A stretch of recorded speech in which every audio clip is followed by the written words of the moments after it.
ایک ساتھی پوچھتے ہیں کہ طالبان اپنی لڑائی کو خطہ خراسان سے ملاتے ہیں، جھیل، تبریہ، غرقد کے درخت اور لد کے مقام کو بہت سے لوگ استعمال کرتے ہیں اور مسلمانوں کو یہ باور کرا رہے ہیں کہ قیامت قریب ہے اور ایک بار حق نے واضح ہونا ہے، اس لیے اسرائیل کے خلاف تیار ہو جاؤ۔ کیا یہ روایات اور ان کا استعمال ٹھیک ہے؟ روایات تو ٹھیک ہیں، سب کچھ ہوگا، مگر جو پہلے ہی شروع کر دیتے ہیں نا کہ ہم وہ گروہ یہ باتیں غلط، اپنے اوپر منطبق نہیں کرنا چاہیے۔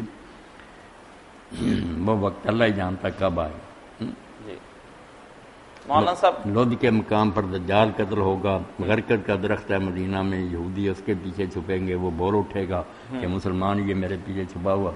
وہ باتیں عجیب و غریب ہیں، اللہ ہی جانتا قیامت سے پہلے کیا ہوگا۔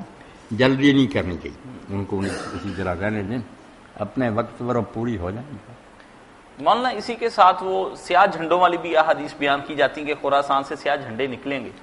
جب بس سیاہ جھنڈے پھر پہلے بھی نکل چکے خراسان سے، ابو مسلم خراسانی لایا، عباسیوں کا حامی تھا، امیوں کا تختہ الٹا، وہ اس وقت کہتے تھے کہ یہ سیاہ جھنڈے یار، یہ سب غلط استعمال ہے، کچھ فائدہ نہیں ہے۔ جی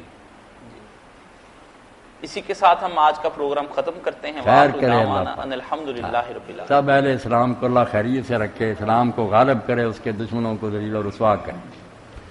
الحمدللہ رب العالمین، والصلاۃ والسلام علی رسولہ الکریم سیدنا محمد وآلہ وصحبہ اجمعین۔